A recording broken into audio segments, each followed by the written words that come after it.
आजच्या कार्यक्रमाचे सगळे प्रमुख मान्यवर इथं उपस्थित होत आहेत. सगळ्यांचं स्वागत आहे. संमेलनाचे उद्घाटक आशिष शेलार इथं आलेले आहेत, जे सांस्कृतिक मंत्री आणि माहिती तंत्रज्ञान मंत्री आहेत. आपल्या सगळ्यांना विनंती आहे मान्यवरांना की आपण थेट मंचावर यायचं आहे.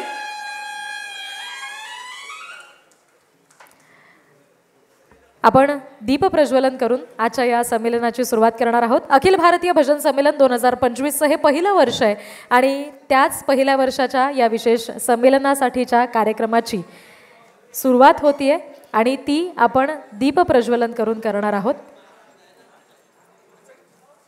त्याचबरोबर गणपती बाप्पा आहेत, छत्रपती शिवाजी महाराज आहेत, ज्यांना आपण नमन करणार आहोत. त्यांना नमस्कार करून आपण या कार्यक्रमाची सुरुवात करणार आहोत. खरं तर आपण घरात विजेचे दिवे वापरतो की, पण हे विजेचे लाखो दिवे लावलेत. जो काही प्रकाश निर्माण होईल त्याच्यापेक्षा सुद्धा जास्त महत्त्वाचा असेल तो म्हणजे तेलवातीनं जो दिवा लावतो, जी मांगल्याची ज्योत लावतो, त्यातून मिळणारी आपुलकी आणि त्यातून मिळणारी ऊब ही फार महत्त्वाची असते. आणि म्हणून आपण अशा मंगल कार्यांची सुरुवात करताना तेलवातीचा दिवा लावतो, अर्थात समई प्रज्वलित करतोय. आपण सगळ्यांनी जोरदार टाळ्या वाजवूया. कार्यक्रमाचं उद्घाटन इथं होत आहे.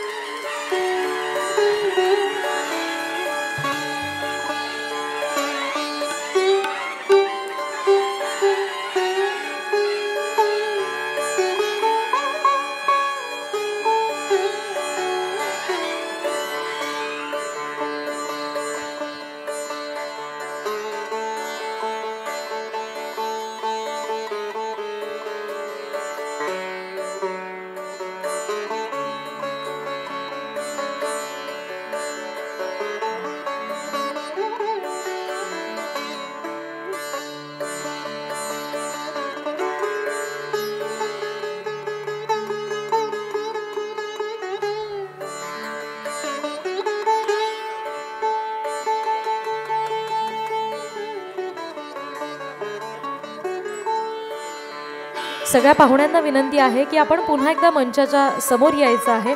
आणखी एक विशेष कार्यक्रम आपल्याला इथं करायचा आहे. मंडळाच्या सगळ्या पदाधिकारी कार्यकर्त्यांना विनंती की आपण आजच्या सगळ्या मान्यवरांना पुन्हा एकदा मंचाच्या समोर घेऊन यायचं आहे.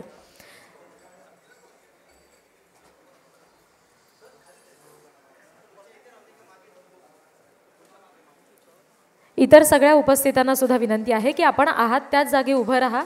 राष्ट्रगीत आणि राज्यगीत होईल आणि त्यानंतर आपण संमेलनाची सुरुवात करू. सगळ्या मान्यवरांना, मंडळाच्या पदाधिकाऱ्यांना सुद्धा विनंती आहे की आपण समोर उभं राहावं. राज्यगीत आणि राष्ट्रगीत होईल, त्यानंतर आपण पुढचा कार्यक्रम सुरू करू. आजच्या संमेलनाचे स्वागताध्यक्ष आहेत, संमेलनाध्यक्ष आहेत, उद्घाटक सुद्धा आहेत. जोरदार टाळ्या वाजवूया आपण.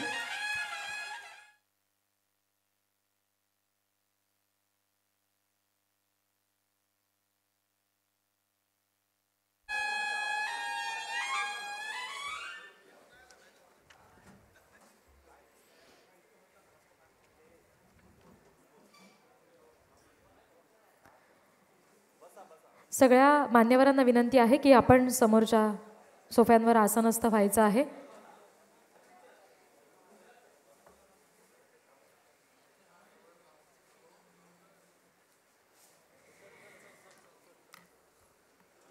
शीर्षक गीत यावेळेला आपण दाखवणार आहोत.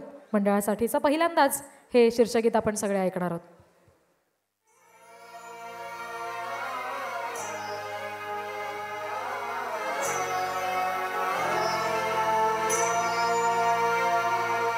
ऋषी मुनींनी जप तप केला, संतांनी हा मार्ग दाविला. ऋषी मुनींनी जप तप केला, संतांनी हा मार्ग दाविला. हरि भजन हे साधना पे सोपे, ईश प्राप्तीने जळतील पापे. ईश प्राप्तीने जळतील पापे. अखिल भजन संप्रदाय हितवर्धक मंडळाने भजनिक लावंतासाठी केले आयोजन.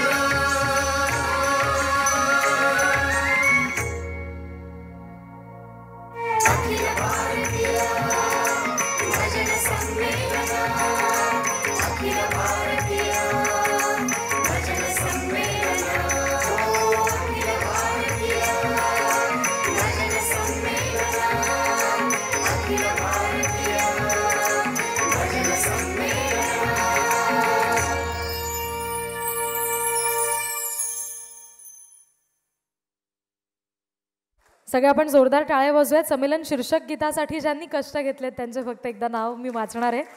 गायक होते भगवान लोकरे, गायिका आहेत शीतल भोवड, गीत आणि संगीत आहे गोविंद उर्फ राजा दळवी यांचं, संगीत संयोजन आहे रुपेश जाधव यांचं, पखवाजाची साथ दिली आहे संदीप सपकाळ यांनी, तबला वाजवलाय आशिष शेटकर यांनी, साईड रिदमसाठी गणेश जंगलेंची साथ होती, त्याचबरोबर कोरस आहे सचिन कुडाळकर, आर्या कुडाळकर, संदीप सपकाळ, संकलन केलेलं आहे सतीश चौकेकर यांनी, ध्वनिमुद्रण आहे अविनाश बाईत यांनी, रेकॉर्डिंग स्टुडिओ भांडूपमध्ये रेकॉर्डिंग झालंय. सगळ्यांसाठी पुन्हा एकदा जोरदार टाळ्या वाजवूया आणि सगळ्या मान्यवरांना विनंती की आपण व्यासपीठावर आलेले आहात, आता असं नसतं व्हा. आपण आजच्या उपस्थितांचं हे स्वागत करतोय. पुष्पगुच्छ, शाल फार मायेचं आणि आपुलकीची ऊब देणारं हे स्वागत आहे. पुष्पगुच्छ आहे आणि मायेची शाल आहे. जोरदार टाळ्या वाजवूया आपण.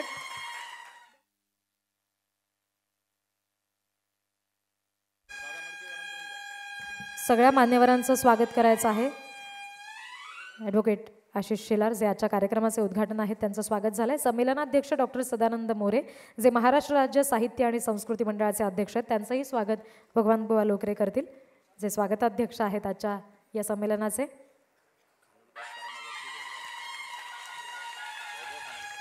प्राध्यापक वैभव खानोलकर सर, आपल्याला विनंती आहे की आपण लवकरात लवकर व्यासपीठावर यायचं आहे.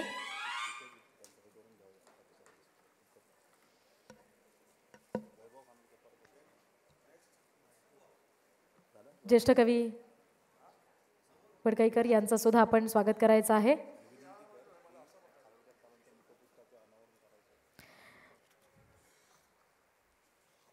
ज्येष्ठ मालवणी कवी दादा मडकईकर यांचं सुद्धा स्वागत होत आहे. जोरदार टाळ्या वाजवूया आपण सगळेजण.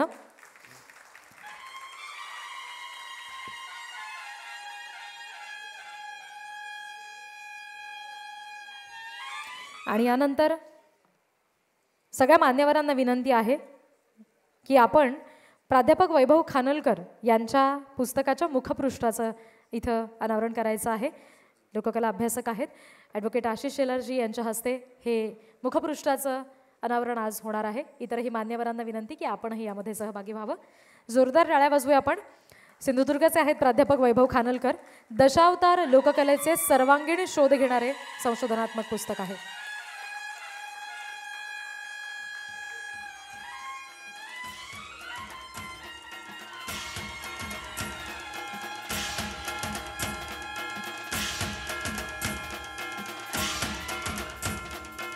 पुन्हा एकदा जोरदार टाळ्या वाजवूया आपण. दशावतार लोककलेचे सर्वांगीण शोध घेणारं संशोधनात्मक पुस्तक आहे ज्याच्या मुखपृष्ठाचं हे अनावरण आता झालेलं आहे सगळ्या मान्यवरांच्या हस्ते. यानंतर प्राध्यापक वैभव खानोलकर यांचं सुद्धा स्वागत करायचं आहे. श्री भगवान बुवा लोकरे, आपल्याला विनंती की आपण खानोलकर सरांचं स्वागत करायचं आहे.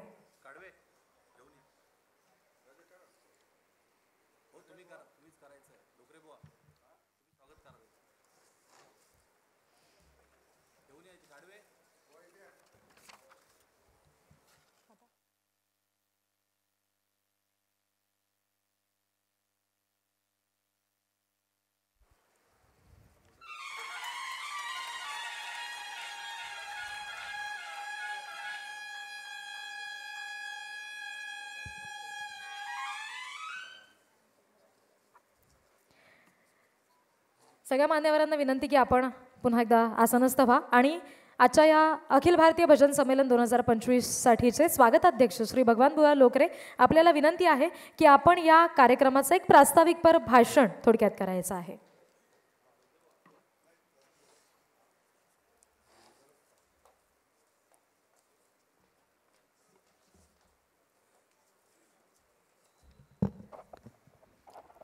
रामकृष्ण हरी. आज या ठिकाणी आपण सगळे हरीचे दास, भजनप्रेमी या संमेलनासाठी अखिल भारतीय भजन संमेलन नियोजक अखिल भजन संप्रदाय हितवर्धक मंडळ महाराष्ट्र राज्य या मंडळाच्या वतीने आपण हे अखिल भारतीय भजन संमेलन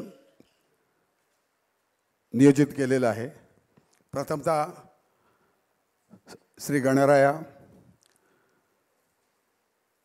आणि इतर सर्व देवगण संतगण आणि छत्रपती शिवाजी महाराजांना मानाचा मुजरा करून आपल्या सर्वांचं उपस्थितांचं आणि सर्वांचं स्वागत करतो. आपल्या रंगमंचावर उपस्थित आहेत आपल्या महाराष्ट्र राज्याचे सांस्कृतिक मंत्री श्रीमान आशिषजी शेलार, त्याचप्रमाणे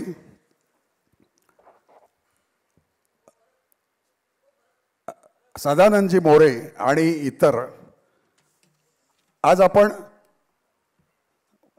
एक 20 वर्ष मागे गेलो तर 1989 पासून आम्ही या क्षेत्रामध्ये कार्यरत आहोत. पहिल्यांदा या मंडळाचं नाव महाराष्ट्र प्रासादिक भजन मंडळ होतं, पण काय अपरिहार्य कारणामुळे आपण त्याचं नाव बदलून गेल्या 2024मध्ये अखिल भजन संप्रदाय हितवर्धक मंडळ या नावाने आम्ही हे मंडळ स्थापन केलेलं आहे.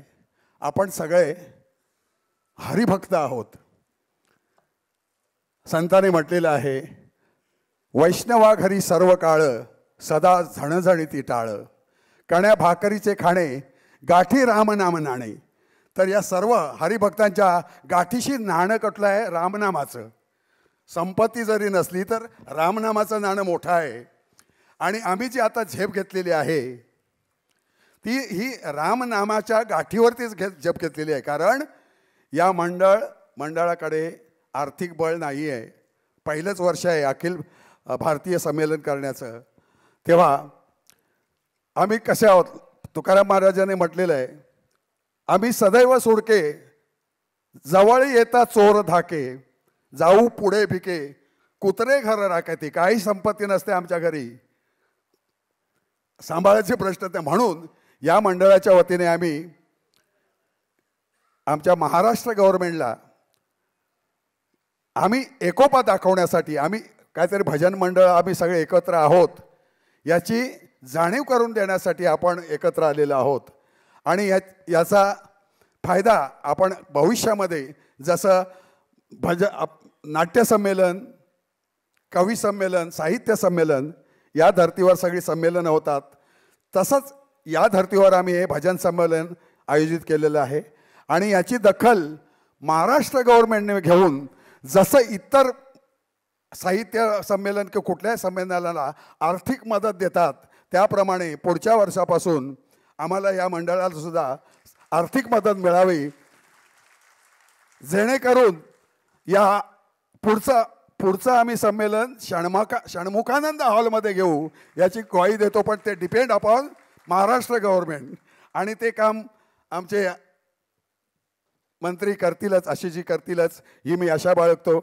आणि म्हटलेलं आहे आता ह्या 2 दिवसामध्ये आपण एकमेकांची देवाणघेवाण करणार आहोत, गाण्याची देवाणघेवाण आणि भजन मंडळाचे काय उद्दिष्ट आहे ते पण करणार आहोत.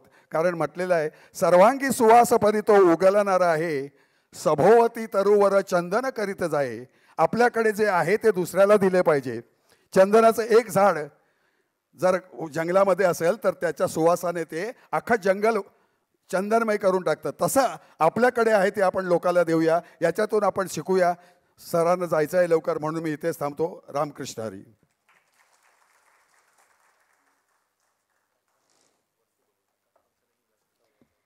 श्री प्रकाश पारकर यांना विनंती आहे की आपण सुद्धा व्यासपीठावर यायचं आहे. प्रकाश बुवा पारकर इथं आहेत का? त्यांनी व्यासपीठावर यायचं आहे. आणि यानंतर अजिबातच वेळ न दवडता पुढे जाऊयात. अखिल भारतीय भजन संमेलन 2025च्या या पहिल्या वर्षाच्या कार्यक्रमाचे अर्थात संमेलनाचे उद्घाटक ॲडव्होकेट आशिष शेलारजी, आपल्याला विनंती आहे की आपण आपलं मनोगत व्यक्त करावं.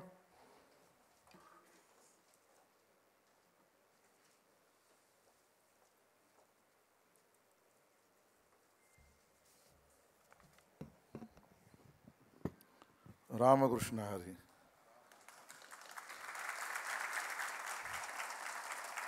दाद अशी मिळाली पाहिजे. अखिल भारतीय भजन संमेलन 2025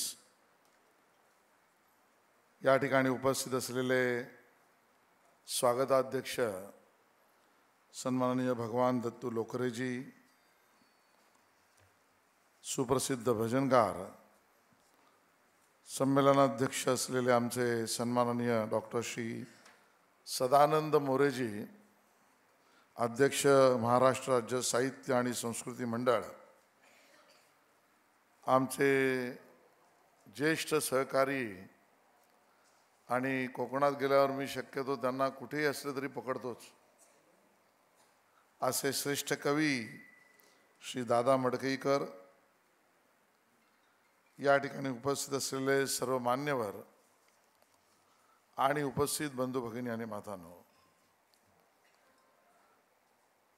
आपल्या सगळ्यांना सुरुवातीला भजन संमेलन, अखिल भारतीय भजन संमेलन ही संकल्पना आपण मांडलीत, ती प्रत्यक्ष जमिनीवर उतरवलीत आणि त्याचं पहिलं अधिवेशन आपण घेतलं, त्याबद्दल मी तुम्हा सगळ्यांचं सरकारच्या वतीने अभिनंदन करतो. आणि मुद्दामहून हे मराठीतलं आपलं संमेलन असलं तरी काही काल परवाच घडलेली जी गोष्ट आहे मोरेजी, आणि त्या भाषणाचा उतारा हिंदीत असला तर मी वाचतोय. हमारा भारत एक असाधारण और अद्भुत भूमि है. भारत केवल भौगोलिक सीमाओं में बंधा भूमि का एक टुकड़ा मात्र नहीं है. भारत एक जीवंत धरती है. भारत एक जीवंत संस्कृति है. भारत एक जीवंत परंपरा है. और इस संस्कृति की चेतना है यहाँ का अध्यात्म.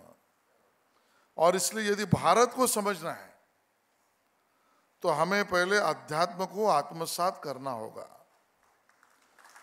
जो लोग दुनिया के केवल भौतिक दृष्टि से देखते हैं, जो लोग भौतिक दृष्टि से दुनिया को देखते हैं, उन्हें भारत भी अलग अलग भाषा और प्रांत का समूह नजर आता है. लेकिन जब आप इस सांस्कृतिक चेतना से यानी अध्यात्म से आत्मा को जोड़ते हैं, तब आपको भारत का विराट रूप दर्शन आता है. हे मी वाचलं.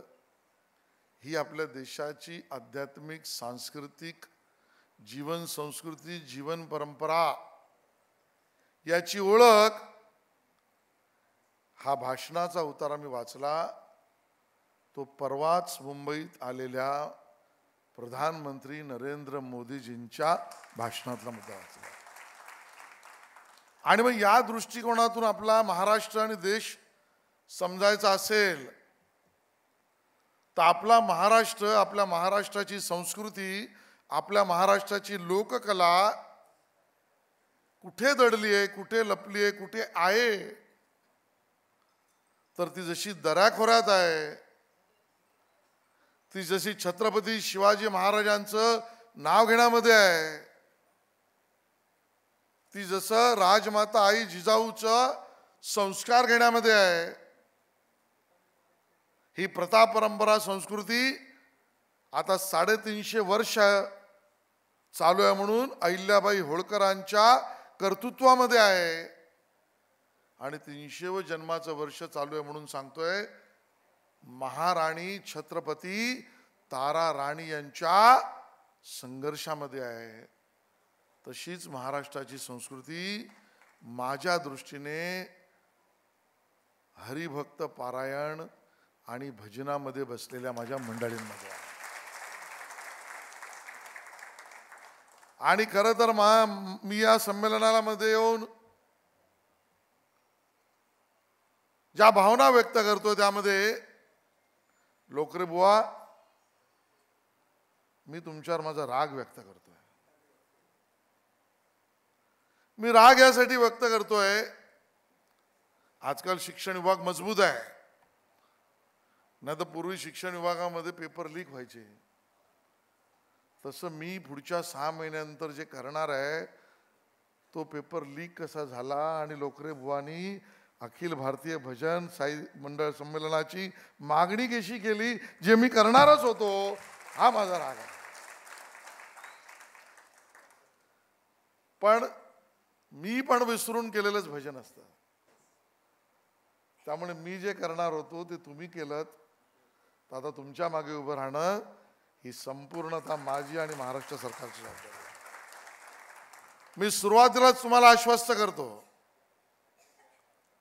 माननीय मुख्यमंत्री देवेंद्र फडणवीसांच्या वतीने, महाराष्ट्र सरकारच्या वतीने, सांस्कृतिक विभागाच्या वतीने आणि 14 कोटी महाराष्ट्रातील नागरिकांच्या वतीने हा आशिष शेलार पुढच्या दुसऱ्या संमेलनाला तुमच्या अपेक्षेच्या वर जाऊन हे संमेलन करण्यासाठी मदत करा. कारण माझा महाराष्ट्र मला समोर दिसतोय. खऱ्या अर्थाने अध्यात्मावर बोलावं तेवढं सदानंद मोरेजी कमी आहे. पण जे काही मी वाचतोय, जे काही मी ग्रहण करायचा प्रयत्न करतोय, त्यामध्ये मी निसर्गामध्ये सुद्धा परमेश्वर पाहतोय. ईश्वरी ताकद, परमेश्वरी ताकद जर त्याच्याशी एकरूप व्हायचं असेल, सर्वस्व अर्पण करायचं असेल, समर्पण करायचं असेल, तर या अर्पण समर्पण शक्तीला वंदन हे करण्यासाठी सगळ्यात पहिल्यांदा लागतं ते म्हणजे माझ्या काया वाचा मनाची एकाग्रता, माझा दैहिक विकास. परमार्थिक उन्नतीसाठी दैहिक विकासाची परिपूर्ण आवश्यकता आहे आणि काया वाचा मनाच्या शुद्धता आणि एकाग्रतेशिवाय परमेश्वरी ताकदी शक्ती समोर जाण्याचा मार्ग बिकट होतो. आणि याची पूर्णपणे व्यवस्था दैहिक विकासाची सुद्धा आणि काया वाचा मन यामध्ये अशुद्धता येऊच नये याची सुद्धा व्यवस्था जर कुठे केली असेल तर ती आमच्या भजनात केलेली आहे. मी टाळ वाजवतो म्हणजे काय, मी पखवाज वाजवतो म्हणजे काय, मी वीणा वाजवतो म्हणजे काय, मी हार्मोनियम वाजवतो म्हणजे काय, मी तबला वाजवतो म्हणजे काय, माझ्या काया वाचा मनामध्ये हे परमेश्वरा तू सोडून अन्य कुठलाही भाव येऊच नये अशी निरीक्षण व्यवस्था आणि व्यवस्था निर्माण करतो आहे. आणि म्हणून सूर ताल लय नाद उदात्त अनुदात्त या व्यवस्थेतून जाणारा माझा संगीतमय मार्ग, या 64 कलांची निर्मिती ज्या परमेश्वराने केली त्यातली एक माझी भजन संस्कृती आहे. ती माझ्या महाराष्ट्रातल्या गावागावात आहे. ती केवळ मनोरंजनापुरती नाही आहे, ती सामूहिक मन, समाजाचं मन एकाच स्तरावर आणण्यासाठीची व्यवस्था आहे. भजन नावाची व्यवस्था ही माझ्या दैहिक धष्टपुष्ट राहण्याला सुद्धा, नाहीतर आम्ही बघितलंच नसतं. 70, 80, 90 वर्षाची आमची बुवा मंडळी, वारकरी मंडळी जणू काही पायाला स्प्रिंग लावल्यासारखी उड्या मारतात भजन करताना. ही दैहिक अवस्था ही निर्माण करणारी व्यवस्था या भजनामध्ये आहे. तो सूर, तो लय, ताल, तो लय, हा धागा पकडून परमेश्वरी शक्तीकडे जा, हा धागा देणारी व्यवस्था माझी भजन व्यवस्था आहे. आणि म्हणून ही अवस्था, समर्पणाची अवस्था हवी असेल तर भजनाशिवाय मार्गच नाही असं मानणाऱ्यांपैकी मी कट्टरतेने आहे. आणि म्हणून सप्तसुरांची आळवणी आहे, नाद ब्रह्माशी एकरूप आहे, होकारात्मक विचार आहे, आत्म्याची उन्नती आहे. याबरोबर शारीरिक, मानसिक, बौद्धिक, आत्मिक सगळ्या व्याधी निर्मूलनाची व्यवस्था आहे. ही आमची भजन व्यवस्था आहे. आणि या अवस्थेत जाणारी ही माझी प्रथा परंपरा, याच संमेलन होत आहे. याचा लोकरेजी मला खूप आनंद होता. 9:30 रेडी बसलो होतो. म्हणजे मी तुम्ही उशीर केला असं सांगण्यासाठी म्हणत नाही, पण माझी उत्सुकता होती. 9:30 मी त्या ठिकाणी पूर्णपणे तयार होऊन बसलो होतो की कधी या संमेलनाला जातो आणि कधी या संमेलनामध्ये तुम्हा सगळ्यांचं दर्शन घेतो. भजनाला भाषेचं बंधन पण नाही. हरिमुखे म्हणा पुण्याची गणना कोण करी, ज्ञानेश्वरांनी म्हटलंय. पण भजन आता अन्य भाषांमध्ये सुद्धा आपापलं रूप वाढवत आहे. आणि म्हणून ही संस्कृती आता जीवन संस्कृती झाली आहे असं त्या ठिकाणी मला वाटतं आहे. कोकणात तर माझी परंपरा, गणपतीच्या काळात दादा इथे आहेत, मृदुंग टाळाने आमचा पूर्ण सिंधुदुर्ग जिल्हा, आमचं कोकण पूर्ण नादप्रेमी होतं. आणि आम्हाला ते आवाज गणपतीनंतर मुंबईला परत आल्यानंतर सुद्धा कोणी हॉर्न वाजवला तरी आम्हाला टाळच ऐकू येतो, कारण तेवढी एकरूपता असते. आणि म्हणून भजनाबद्दल आमचे नामये बुवा म्हणतात, भजन म्हणजे भ म्हणजे भक्तजन, ज म्हणजे जनार्दन, न म्हणजे नारायण. हा परिचय सुद्धा करून देणारे बुवा हे आमच्या कोकणामध्ये आहेत. या ठिकाणी मला सांगावंसं वाटतं, चंद्रकांत कदम आणि परशुराम पांचाळ यांची डबल बारी ऐकलेल्यापैकी मी पण आहे. पण आजकाल 2020चा जमाना झाला आहे, त्यामुळे त्या बारी अशा 5 डे क्रिकेट सारख्या चालायच्या, आता जरा छोट्या स्वरूपात आलेल्या आहेत. ज्यांचं नाव आपण इथे दिलंय, स्नेहल भाटकर, खर तर ते भजनी तर होतेच, ती त्यांची ओळख आहे. पण त्या संगीत, ताल याच्या भजनाच्या त्यांच्या प्राथमिक अभ्यासावर हिंदी सिनेसृष्टीत सुद्धा संगीतकार म्हणून यशस्वीरित्या काम करणारे स्नेहल भाटकरजी आहेत. माझ्या आवडीचं गाणं आहे ते, कभी तन्हाइयों में तुम्हारी याद आएगी. आणि मग मी चुकत नसेल तर शमशाद बानो का शमशाद बेगम यांनी गायलेलं ते गाणं आहे. स्नेहल भाटकर यांनी दिलेली चाल आहे. आणि म्हणून गीते, गवळी, भारूड या सगळ्या कला आमचे बुवा त्या ठिकाणी करत असतात. पण सगळ्याच्या मागे भाव असतो, तो मुक्तीचा मार्ग भक्ती आहे, भक्तीचा मार्ग भजन आहे. आद्य शंकराचार्य म्हणाले, मुक्तीचे मार्ग 3, एक ज्ञान, दुसरं कर्म आणि तिसरं भक्ती. ज्ञानाच्या मार्गाने जाणं उत्तमच आहे, पण ज्ञान मिळवण्याची व्यवस्था आणि शुद्ध ज्ञान मिळवण्याची व्यवस्था याचा रस्ता बिकट आहे.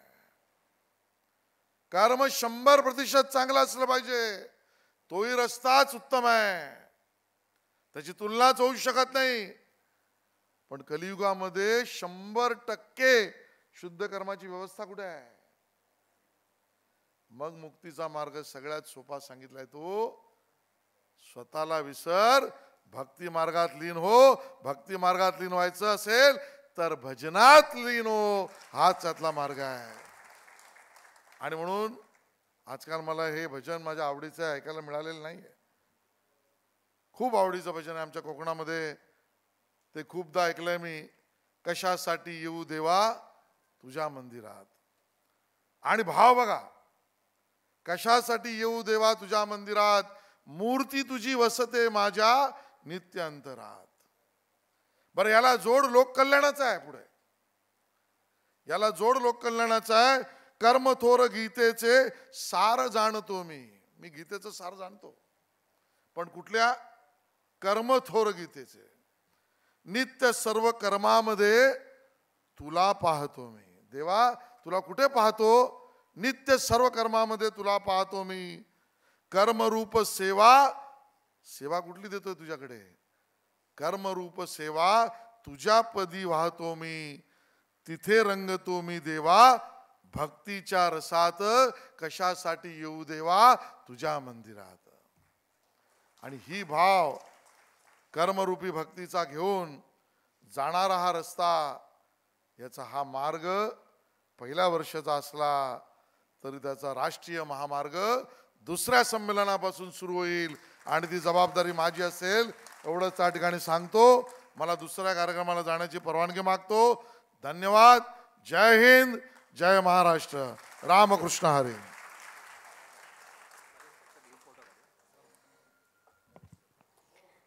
धन्यवाद आशिष शेलारजी. आपल्याला फक्त एक छोटीशी विनंती की एक ग्रुप फोटो आम्हाला काढायचा आहे. त्यासाठी जे कार्यकारिणीचे सगळे सदस्य आहेत त्यांनी व्यासपीठावर लगेचच यायचं आहे.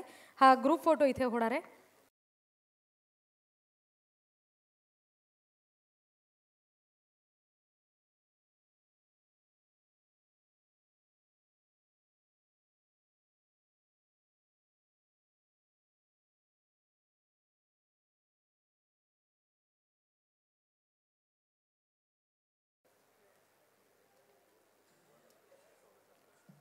सन्माननीय व्यासपीठ आणि सगळे भजनप्रेमी तुम्ही,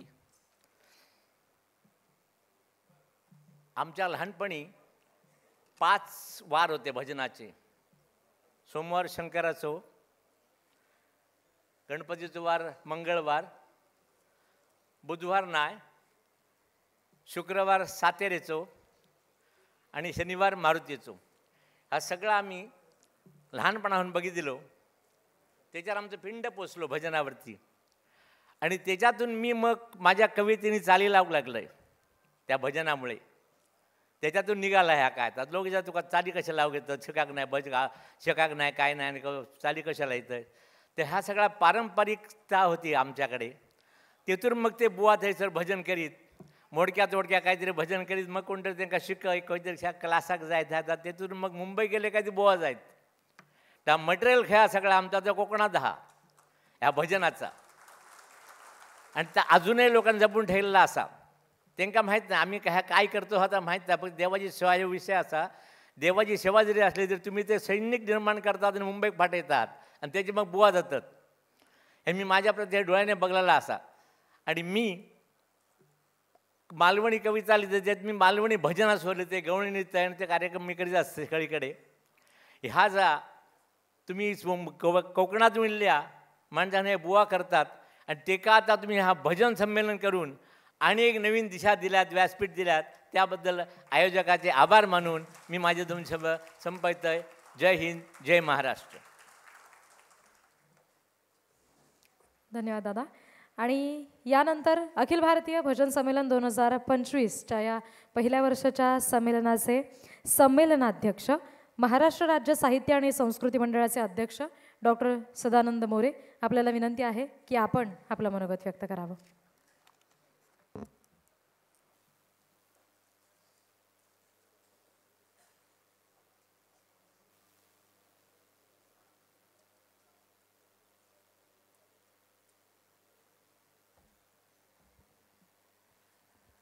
पुंडलीक वरदा हरिविठ श्री ज्ञानदेव तुकाराम.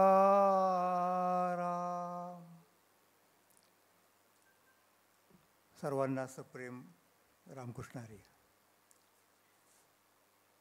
या अखिल भारतीय पहिल्याच भजन संमेलनाचे स्वागताध्यक्ष हरिभक्तीपरायण भगवानबुवा लोकरे, आपल्या संस्थेचे सर्व पदाधिकारी आणि कार्यकर्ते आणि उपस्थित सज्जन हो, आपण या अखिल भारतीय भजन संमेलनाच्या अध्यक्षपदी माझी नेमणूक करून माझा फार मोठा गौरव केलेला आहे. त्याबद्दल मी आपणा सर्वांचे मनापासून आभार मानतो. भजन नावाची जी गोष्ट आहे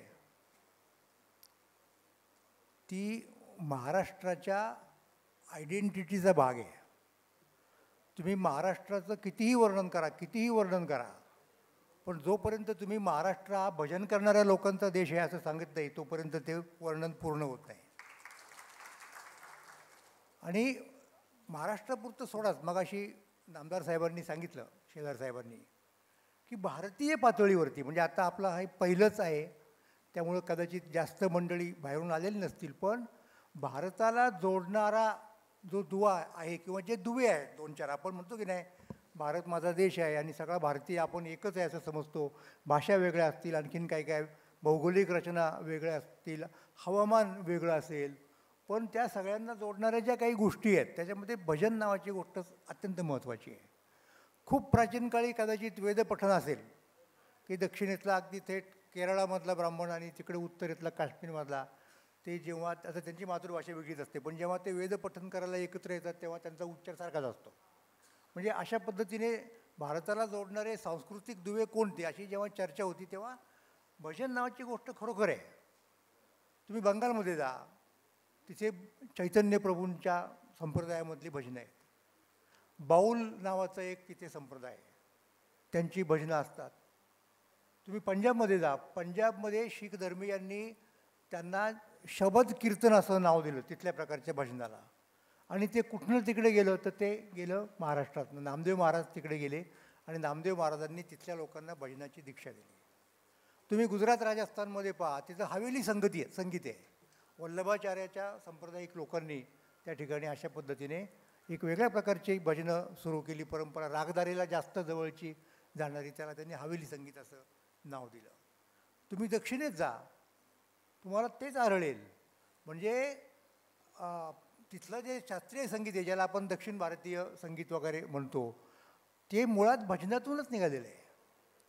आणि विशेष म्हणजे महाराष्ट्रातली भजनं, कारण महाराष्ट्रातल्या लोकांनी व्यंकोजीराजे भोसले शिवाजी महाराजांचे सावत्र भाऊ, त्यांनी तिथे राज्य स्थापन केलं आणि त्या राज्याने तिथल्या संस्कृतीचा इतका विकास केला चांगला की ते नाट्य असेल, ते नृत्य असेल, ते संगीत असेल, ते साहित्य असेल तंजावरच्या राजांनी, तर त्यामुळं ही संस्कृती तिच्या भजनासह सगळीकडे पसरली. दक्षिणेमध्ये अनेक ठिकाणी दक्षिणेत विठ्ठल मंदिरं सापडतील.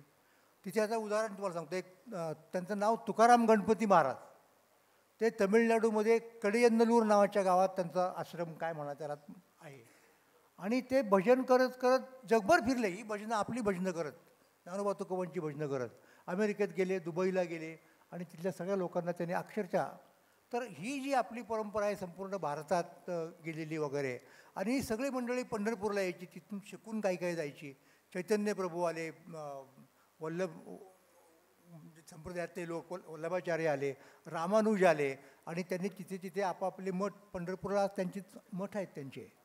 तर हे भारतीय भजन संस्कृतीचं केंद्र हे पंढरपूर आहे. हा माझा महत्त्वाचा मुद्दा आहे आणि अर्थात ते आपलंच आहे. त्यामुळे संपूर्ण महाराष्ट्रामध्ये मी तुम्हाला सांगितलं की अत्यंत महत्त्वाचा असा सांस्कृतिक घटक जर कोणता असेल तर तो भजन आहे.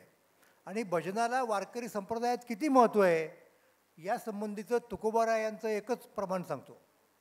तुका म्हणे येथे भजन प्रमाण. इथं कशाला महत्त्व आहे? बाकीचे 10 गोष्टी असतील, आम्ही त्या मानत नाहीत. भजन मुख्य आहे, केंद्रस्थानी आहे. तुका म्हणे येथे भजन प्रमाण, काय थोरपण जाळावे ते. काय बाकीच्या मोठेपणाचा उपयोग आहे, काय त्याला जाळायचं आहे? भजन या ठिकाणी सगळ्यात मुख्य आहे. त्यामुळं वारकरी संप्रदायाचं मुख्य जर काही असेल तर ते भजन आहे. कीर्तन असतं, लक्षात घ्या, पण भजन नसेल तर कीर्तनाला अर्थ नाही.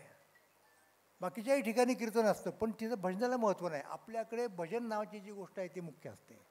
त्यामुळं भजन संस्कृती ही महाराष्ट्राची मुख्य संस्कृती आहे हे आपण पहिल्यापासून लक्षात ठेवलं पाहिजे.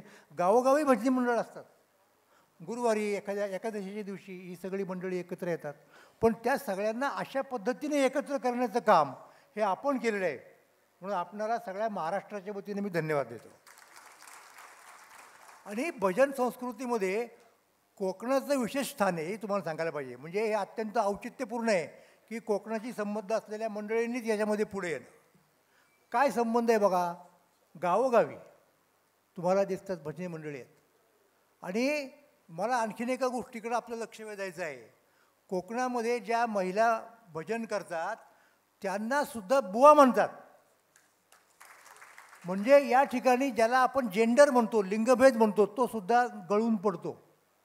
लुब्धली नादी लागली समाधी मूढजन नर नारी लोकारे. तुकोबार यांचं प्रमाण आहे की नर नारी सगळे, कुठल्याही प्रकारचा भेद नाही. यारे यारे लहान थोर याती भलते नारी नर.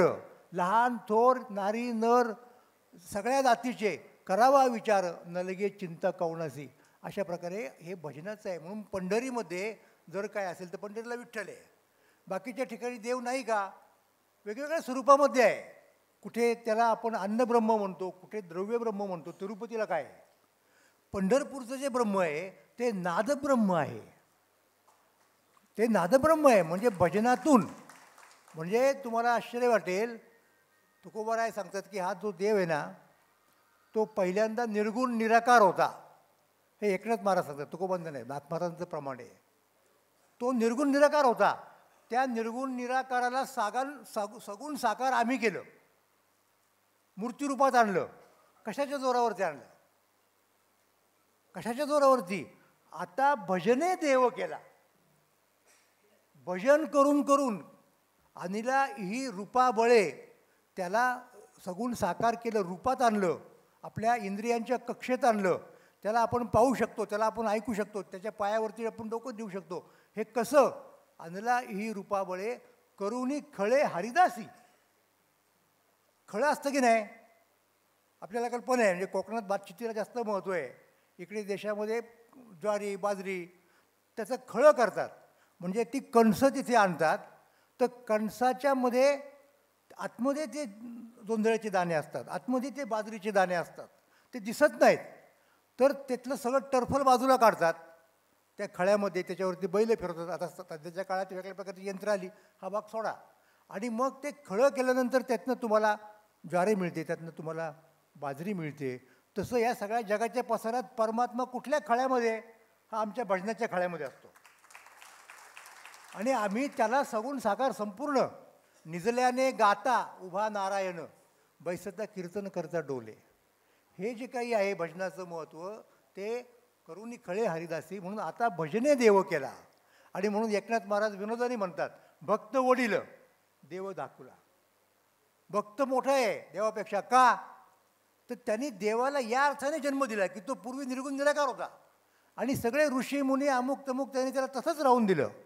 ही संत मंडळी भक्त मंडळी भजन करणारी पुढे आली आणि म्हणाली की नाही, हे आम्हाला चालणार नाही, आमच्यासाठी तू सगुण साकार हो.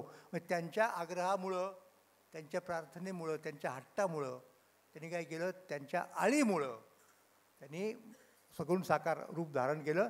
आणि मग भजनानेच देव केला. आणि भजनामुळंच देव तिथे अजूनपर्यंत उभा आहे. भजन बंद झालं तर देव तिथे राहणार नाही. असं या भजनाचं महत्त्व आहे. आणि महाराष्ट्रापुरतं बोलायचं झालं तर कमीत कमी म्हणजे फार पूर्वीची गोष्ट सांगत नाही मी, ज्ञानेश्वर महाराज, नामदेवराय, हे सगळी मंडळी भजन करणारी मंडळी होती. भजन हा प्राणच आहे वारकरी संप्रदायाचा. भजनाशिवाय वारकरी संप्रदाय अस्तित्वात राहू शकत नाही. आणि ही जी परंपरा भजनाची जी आहे ती कित्येक वर्ष अशाच पद्धतीने चालू राहिली. आता लोकांना काय वाटलं माहिती का, की हे जुना काळ झाला, मग पुढे आणखीन आपण आलो पुढे शिवाजी महाराजांचा काळ, मग पुढे पेशवाईचा काळ. तर एक तुम्हाला मला मुद्दाम गोष्ट सांगायची आहे आणि ती फार महत्त्वाची आहे. भजनाचं महत्त्व तुम्हाला सांगतो. दिल्लीमध्ये मराठ्यांचं राज्य कुणी नेलं?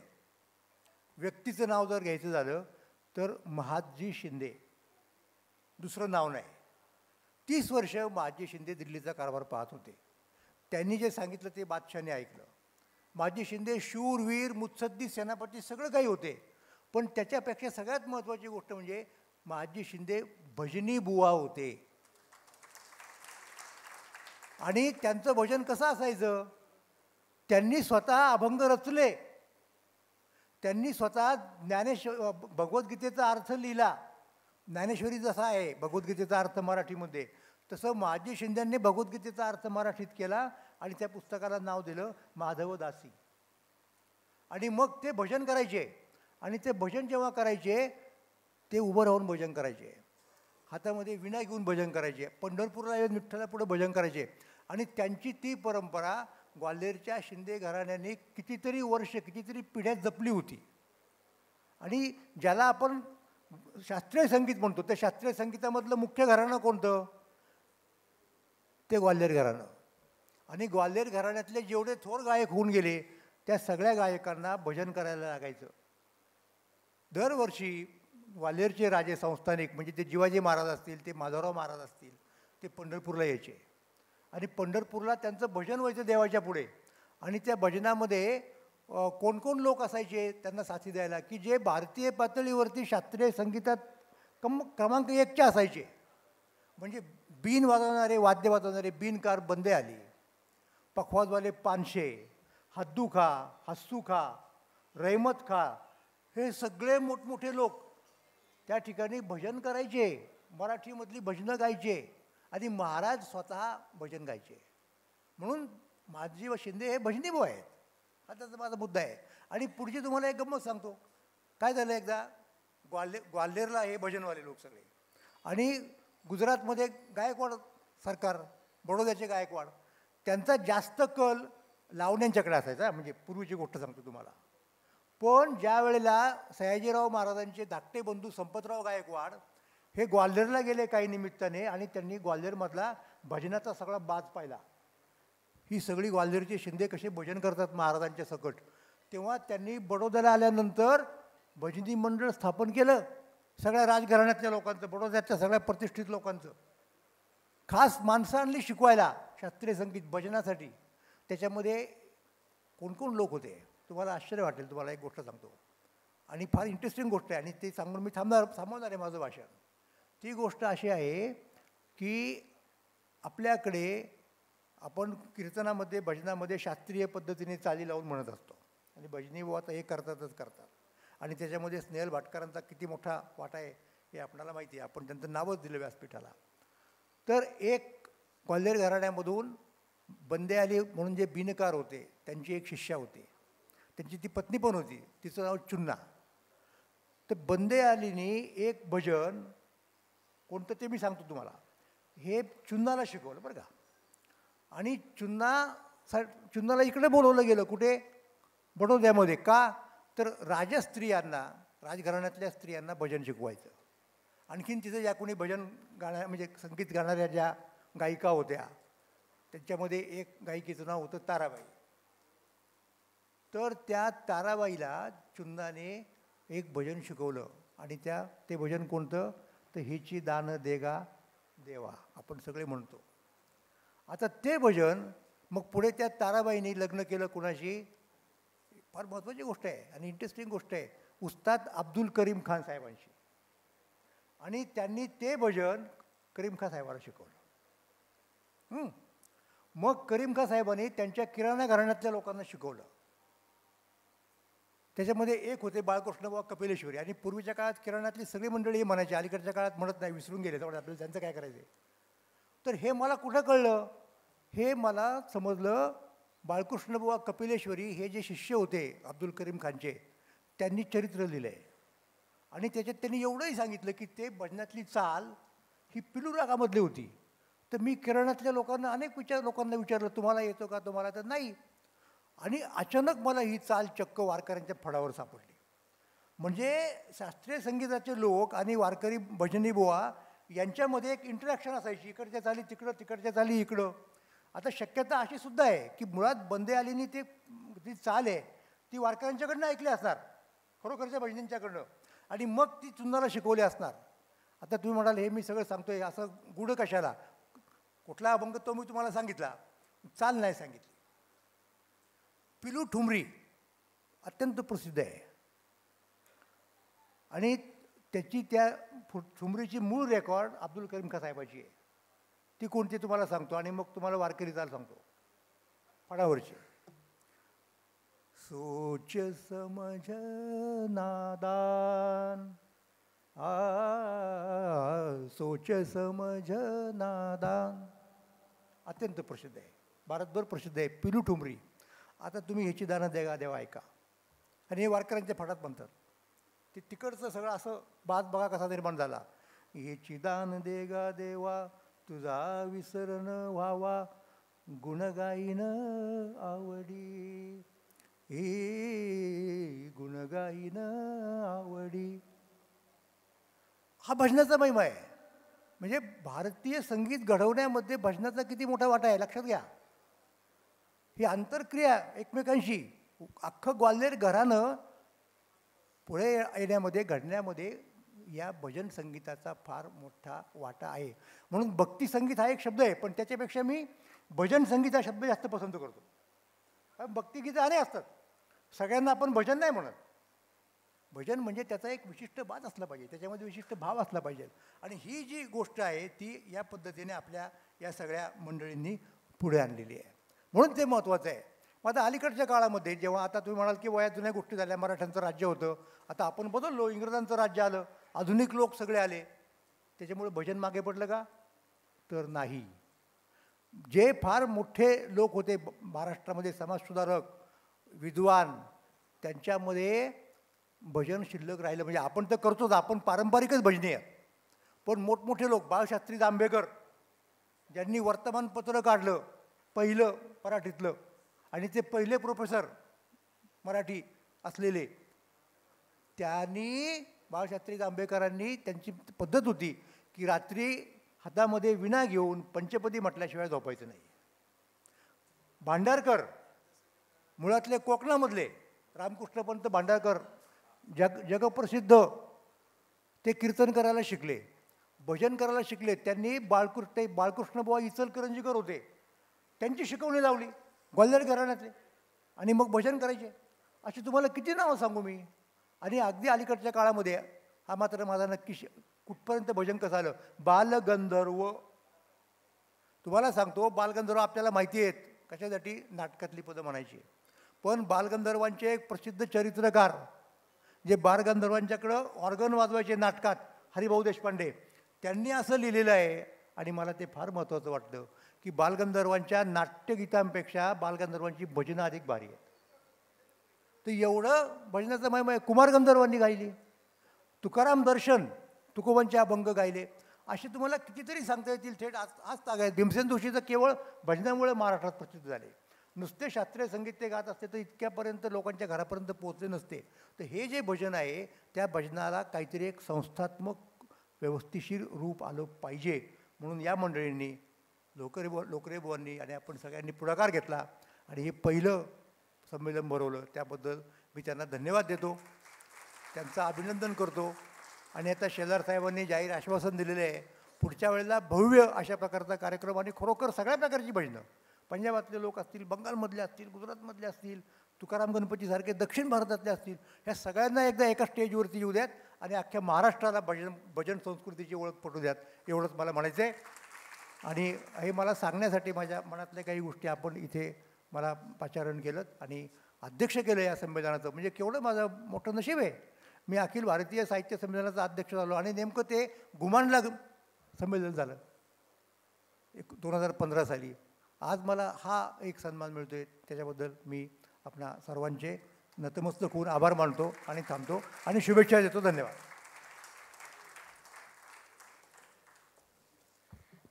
धन्यवाद. आणि याच्यानंतर अखिल भजन संप्रदाय हितवर्धक मंडळाचे कार्याध्यक्ष राजा दळवे यांना विनंती की आपण मनोगत व्यक्त करावं.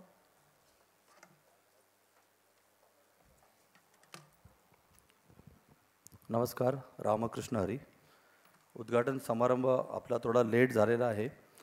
आभार प्रदर्शनाच्या कार्यक्रमासाठी मी इथे उभा आहे. नमस्कार, रामकृष्ण हरी. व्यासपीठावरील सर्व मान्यवर, आमच्या अखिल भजन संप्रदाय हितवर्धक मंडळाचे अध्यक्ष भगवान बुवा लोकरे, सचिव प्रमोदजी हरियान बुवा, त्याप्रमाणे आजच्या संमेलनाध्यक्ष डॉक्टर सदानंद मोरे सर, त्याचप्रमाणे खानोलकर सर, पारकर बुवा, आमचे आदरणीय दादा मडकई सर, केळुसकर बुवा, बागवे बुवा, आपण सर्व उपस्थित संत सज्जन, सर्वांना रामकृष्ण हरी. खरं म्हणजे मला अपेक्षा होती की शेलार सर असताना आभार प्रदर्शन करता येईल, परंतु आपला कार्यक्रम थोडा लेट झाल्यामुळे आम्ही कार्यक्रम जसा डिझाईन केला होता तसं काही करता आलं नाही. सगळं उलटंसुलटं झालं आहे सगळं, त्यामुळे थोडा गोंधळ झाला. आणि शेलार साहेब असतील म्हणून त्या ह्याने मी बोलणार होतो. शेलार साहेबांकडे काही मागण्या होत्या आमच्या, त्या आभार प्रदर्शनाच्या निमित्ताने बोलणार होतो, परंतु आता सगळं आवर्त घेतो आहे. फक्त आभार मानतो तुमचे सगळ्यांचे. खरं म्हणजे आभार आज पहिल्याच दिवशी मानायचे नाही, परंतु औपचारिकता आहे म्हणून आभाराचं हे फक्त एक औपचारिकता आहे. खरं म्हणजे आता आजपासून कार्यक्रमाची आता खरी सुरुवात झालेली आहे. येत्या 2 दिवसात वेगवेगळ्या परिसंवाद आहेत, गायनाचे कार्यक्रम आहेत, त्याचप्रमाणे भजन स्पर्धा आहेत. जवळजवळ 26-27 भजन मंडळांनी इथे भाग घेतलेला आहे आणि चांगले चांगले बुवा मुंबई कोकणातले इथे येत आहेत आणि आपल्याला चांगलं भजन आणि सगळ्या गोष्टी ऐकायला सगळ्या मिळणार आहेत. त्याशिवाय वेगवेगळे परिसंवाद आहेत, वेगवेगळी माणसं भेटणार आहेत, भजनाची कार्यशाळा आहे. सध्या गोव्यामधलं प्रचंड गाजलेलं नाव म्हणजे शुभम नाईक, त्याचं भजन आज संध्याकाळी ते गोव्यावरून तिकडचं पारंपरिक भजन आहे, त्याच संध्याकाळी आहे. त्याशिवाय सानिका कनसे आणि आमचे आमरे, अविनाश आमरे यांचा दुपारी एक रेल्वे भजनवाले यांचा दुपारी कार्यक्रम आहे. त्याशिवाय आता अखिल भारतीय भजन संस्कृती म्हणजे भारतातल्या वेगवेगळ्या राज्यातली माणसं म्हणजे प्रवक्ते, समीक्षक, तामिळनाडू, केरळ, मथुरा, उत्तर प्रदेश, महाराष्ट्र आमचे दोंडसर आहेत आणि अशी माणसं आहेत बऱ्यापैकी आणि त्या सगळेजण या ठिकाणी मार्गदर्शन करणार आहेत. खरं म्हणजे ही जी संकल्पना होती ती अशासाठी होती की आपण असं आहे की आपण सगळी भजनी भजनी लोक आहोत. आपण रस्त्यावर येऊन आंदोलन आणि हे सगळं करणं, आपण काय राजकीय माणसं नाही आहोत, त्यामुळे हे काही शक्य नाही. त्यामुळे आपण आपल्या पद्धतीने सरकारला जाग आणण्यासाठी की सरकारपर्यंत जाण्यासाठी काहीतरी करायचं यासाठी हे सगळं होतं. हे सगळं हा खटाटोप आहे किंवा संमेलनाचं हे सगळं निमित्त आहे किंवा हा उद्देश आहे आणि संमेलनाच्या निमित्ताने आपण सरकारपर्यंत जाऊ. जसं आता मला वाटतं आशिष शेलारजींनी आज सगळं जे आम्ही सांगणार होतो ते सांगितलं आहे. त्यांनी शब्द दिला आहे की आपण आदरणीय फडणवीस साहेबांकडे जाऊन सगळ्या तुमच्या मागण्या असतील काय असतील ते आपण सगळ्या पूर्ण करून घेऊ. मला खात्री आहे की ज्या पद्धतीने हे आपण अखिल भारतीय भजन संमेलन पहिलं वर्ष आहे, ज्या पद्धतीने आपण हे सुरुवात केली आहे, आपल्या भजनी लोकांसाठी हे नवीनच आहे. कारण आपण हा जो पॅटर्न आहे की ते नाट्य संमेलन, साहित्य संमेलन असतं त्या धर्तीवर आपण करण्याचा प्रयत्न करतो आहे. हे पहिलंच वर्ष आहे, परंतु मला खात्री आहे की येत्या म्हणजे मला तेच सांगायचं होतं शेलार साहेबांना की येत्या अखिल भारतीय आहे, त्यामुळे येत्या 2-3 वर्षातलं जे साहित्य संमेलन असेल ते किमान आम्हाला दिल्लीला तरी साहित्य संमेलन करता यायला पाहिजे अशी अपेक्षा आहे. परंतु नक्कीच आम्ही आशिष शेलार सर जाताना परत सांगून गेले की तुम्ही या मंत्रालयामध्ये आम्ही तुम्हाला भेटतो म्हणून. खरं म्हणजे ह्यामध्ये खूप जणांचे आभार मानायचे आहेत. आम्ही जेव्हा इकडे हे तुम्हाला सगळ्यांना माहितीच आहे की 1989 साली अनिलजी तिर्लोटकर बुवा यांच्या संकल्पनेतून महाराष्ट्र प्रास्ताविक भजन मंडळ ही संस्था स्थापन झाली, म्हणजे भजन संघटना स्थापन झाली आणि त्या काळी कदम बुवा असतील, पांचाळ बुवा असतील, पाटील बुवा असतील, भाटकर बुवा असतील, हे सगळे बुवा त्या काळात होते. आता ते नाही आहेत, परंतु गेल्या 35 वर्षाचा हा प्रवास होता. मधल्या काळात काही क्लिष्ट आणि ह्या गोष्टीमुळे आम्हाला कोरोनानंतरच्या काळामध्ये संस्थेने निर्णय घेतला की नव्या नावाने आपण संस्था स्थापन करू. त्यामुळे जरी अखिल भारतीय भजन मंडळ हे नाव जरी दिसलं तरी ते महाराष्ट्र प्रास्ताविक भजन मंडळच आहेत. हरियान बुवा असतील, लोकरे बुवा असतील, मुणगेकर बुवा असतील, माऊली सावंत असतील, आमचे कासले बुवा असतील, चिले बुवा असतील, सगळी माणसं तीच माणसं, बागवे बुवा असतील, तीच सगळी माणसं आहेत, तोच संप्रदाय, तीच सगळी लोक आहेत. फक्त ते लेबल फक्त बदलले, परंतु ह्या सगळ्यांना एकत्र येऊन आता आपल्याला काहीतरी करायचं आहे. त्यासाठी आपण सुरुवातीला एक प्रयत्न केलेला, एक कॅलेंडरचा प्रयत्न केलेला. कॅलेंडरच्या ह्याला भांडूपमध्ये आपला कार्यक्रम झाला आणि त्याला उदंड प्रतिसाद मिळाला. तेव्हाच आमच्या लक्षात आलं की कार्यक्रम आपला चांगला होणार, कारण ही सगळी सोज्वळ चांगली माणसं आहेत आणि या चांगल्या माणसांच्या विचारात त्यांची सगळी आम्ही गुरु शिष्य परंपरा जोपासत असलेली सगळी मंडळी असं त्यांच्याबरोबर आहे. त्यामुळे ह्या सगळ्या लोकांबरोबर आपल्याला पुढे जायचं आहे, यांच्या मागून बघून आपल्याला पुढे जायचं आहे आणि येत्या काळात ही आपली संघटना मजबूत करायचं आहे. आता आशिषजी शेलार यांनी आपल्याला सांगितलंच आहे, शब्द दिलेला आहे. त्यामुळे आशा आहे की पुढच्या वर्षीपासून यंदाचं आपण जे संमेलन करतो आहे त्यासाठी आम्हाला आर्थिक घडी बसवणं खूप कठीण होतं, कारण हे संमेलन आहे ते किमान म्हणजे 5 लाखापेक्षा जास्त खर्च आहे या संमेलनाचा. म्हणजे वाटलं तेवढं सोपं नाही आहे, तर ते खूप कठीण होतं, कारण आमच्याकडे काही 1 रुपयेसुद्धा नव्हता. परंतु बरेच मान्यवर बरीच हे असतील आमचे, खास करून डोंबिवलीचे आमदार रवींद्रजी चव्हाण साहेब असतील किंवा भांडूपमधले आमचे शिरीष सावंत असतील, असे विनायक राऊत असतील, अशी बऱ्याच मंडळींनी आणि अशा बऱ्याच मंडळींनी आम्हाला सुरुवातीला सांगितलं की ठीक आहे तुम्ही चला पुढे. त्यामुळे आम्ही हा डेअरिंग केलेली आहे आतापर्यंत आणि इथपर्यंत आम्ही आलो आहे. तर कसं आहे की दरवर्षी असा कार्यक्रम करणं आणि हे संस्थेला झेपण्यासारखं नाही आहे. तर सरकारने आम्हाला अनुदान दिलं तर बरं होईल आणि मला खात्री आहे की हा कार्यक्रम आपण एवढा चांगला करू की पुढच्या वर्षीपासून आपल्याला सरकार अनुदान देईल, नक्कीच देईल. आणि आपण ह्यापेक्षा मोठ्या पद्धतीने हा कार्यक्रम आपण चांगल्या पद्धतीने अजून खूप लोकांना सामावून, म्हणजे आतासुद्धा आपण सामावून घेतलंच आहे, परंतु अजून मोठ्या लेवलला आपण करू भारतीय ह्याच्यावरती, अशी मला खात्री आहे.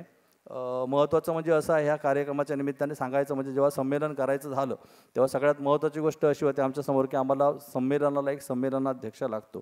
आणि त्यासाठी सगळ्यात पहिलं नाव आमच्या डोक्यात होतं माझ्या की आमचे मोरे सर म्हणजे तुम्हाला सगळ्यांना माहिती असतील, साक्षात तुकाराम महाराजांचे वंशज आहेत, म्हणजे नातू पंतू त्यांना म्हटलं तरी.